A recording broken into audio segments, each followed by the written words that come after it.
দেশবাসীকে আমি আবারও আজকের পবিত্র ঈদুল ফিতরের ঈদ শুভেচ্ছা জানাচ্ছি। ঈদ মোবারক। বহু বছর পরে আল্লাহ রাব্বুল আলামিনের ইচ্ছায়, বাংলাদেশের মানুষের দোয়ায় আমি এবং আমার পরিবার দেশের মাটিতে দেশের মানুষের সাথে ঈদ পালন করতে সক্ষম হয়েছি। তার জন্য আমি প্রথমেই আল্লাহ রাব্বুল আলামিনের দরবারে শুকরিয়া আদায় করছি।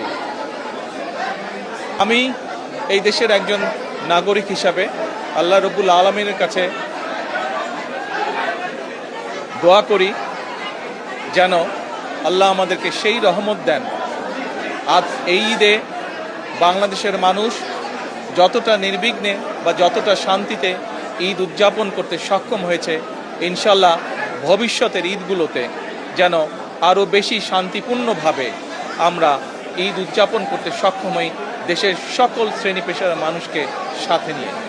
একই সাথে আসুন এই ঈদে আল্লাহ রাব্বুল আলামিনের কাছে আমরা রহমত চাই, যেন আল্লাহ আমাদেরকে সেই রহমত দেন যাতে করে আমরা বাংলাদেশের মানুষের সেই প্রত্যাশিত সেই বাংলাদেশকে ধীরে ধীরে গড়ে তুলতে পারি।